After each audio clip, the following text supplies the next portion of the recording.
Hello everybody, how is everyone doing? Hope you all are doing well. This is Shahnaj Pervin, Senior Teacher, Bogor Cantonment Public School and College. Today, I am going to take a lesson for class 7 from English Grammar, and today's topic is voice. Dear students, have you seen my previous class of changing voice? If you have already seen, thank you very much. And if you don't, then take a look everybody. Today, I am also going to take a class of changing voice. Before going to do that, we will take a look what we learned previously. We learned previously what is active voice and the structure of it, what is passive voice and the structure of it, 5 simple steps in converting an active voice to passive voice, the conversion of the pronoun when replacing the subject with the object, and modification of the structures are based on tenses. Students, in my previous class, I discussed about some changing voice of assertive sentences. Today, at first, I will do the same, but there are some exceptions. Look at the sentences here. At first, I have taken a negative sentence here. I have not played football. For converting this active voice, we will follow the 5 steps what we learned previously. At first, we will sort out subject, verb and object. Then we will swap the subject with the object and object with the subject. Okay. Then we will write down the verb 3 form, that is past participle, and after that we will use a suitable auxiliary verb before the main verb, and then we will use preposition by before the object. And what will happen about not? We will use not after has, because of the auxiliary verb here is has been, so we use it after has. Is it clear everybody? So the answer will be football has not been played by me. Here is the second sentence. They can solve the problem. Here we notice that can, a modal auxiliary, is used here. Look at here. There are some modal auxiliaries: may, might, can, could, will, would, shall, should. If we get any of them in an active voice, then we will use be after that particular auxiliary verb. So here is the solution. The passive voice is the problem can be solved by them. Our next sentence is Mr. Hassan teaches us Bangla. Here you see, here we get 2 objects, us and Bangla. What's about this time? What will we do? This time, we always suggest you take the subjective object at first to make it subject in the passive voice. Okay, so we take here the subjective form of this object, we, and as per rule, we take here a suitable auxiliary verb. Then we use the verb 3 form of the teach, and after that we use the second object here, Bangla. We use the second object Bangla here, and finally the preposition by and subject, which is subject here, then we use it as an object in the passive sentence. So the answer is we are taught Bangla by Mr. Hassan. Here the next sentence is Farhana is drawing a picture for me. Here is the sentence of present continuous tense, and for me is an extension. Don't worry about this extension. We will do the same thing what we learned for the present continuous tense.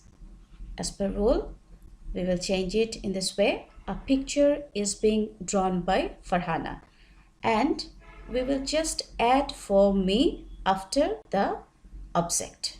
Okay? Are you getting me, everybody? Okay, students, here is number 5. Honey tastes sweet. When there is a quasi-passive verb in the sentence, the subject doesn't perform the action. Rather, another subject performs the action upon the subject of the sentence.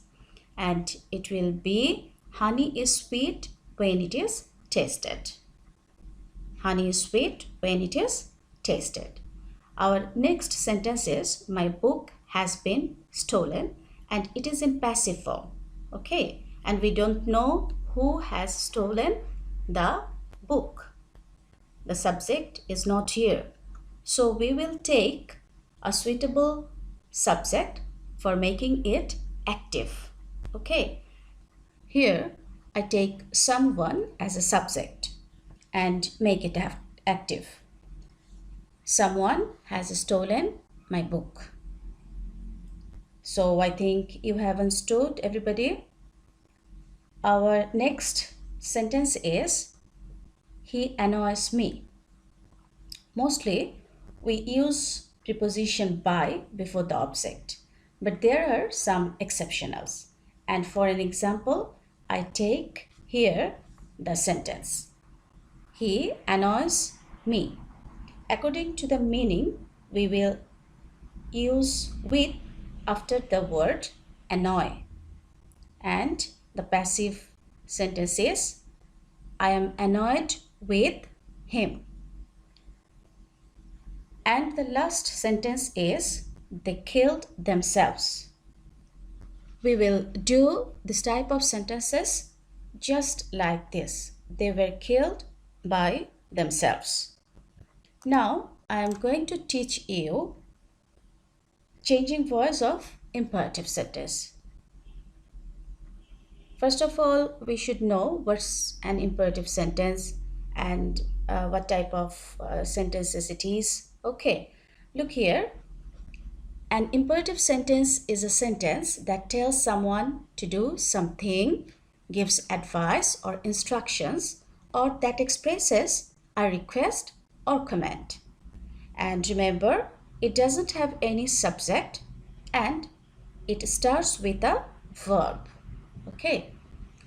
If the given sentence in the active voice is in the imperative, to get the passive voice, use let at first. Use let at first. And the structure will be let plus object plus be plus verb 3. That means past participle form of the verb. Here are some imperative sentences to practice. Look at the sentences. First of all, speak the truth. Look here, there is no subject and the sentence starts with a verb, speak, and here is the truth is the object.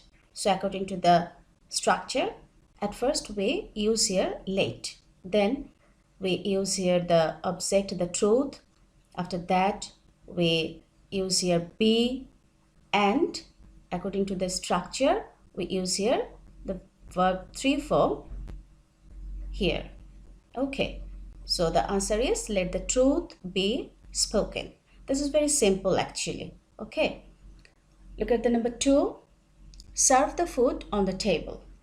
Here verb is serve, the food is the object, on the table is the extension. Okay, so here we use let again, then the object the food, according to the structure be is here, and the past participle form of the verb served, and finally on the table. So the answer is let the food be served on the table. Number 3, turn off the television. According to the structure, let is here, then the television is the object here. After that we use here be and turned off.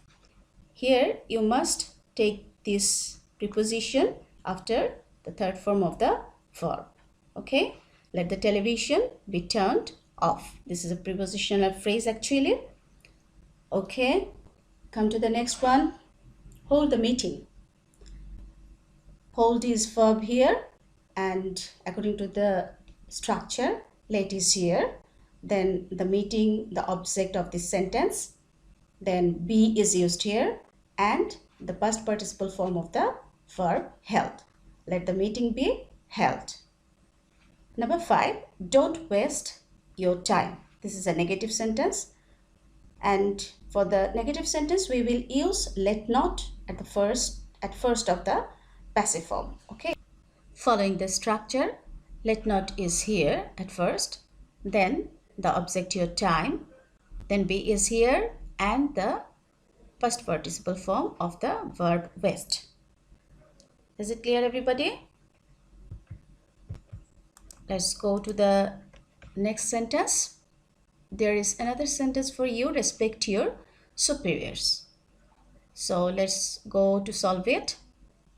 I know you all are doing it yourself. The answer is let your superiors be respected. Our next sentence is honor your teacher, and the passive voice is let your teacher be honored. Okay, number 8, please make a cup of tea.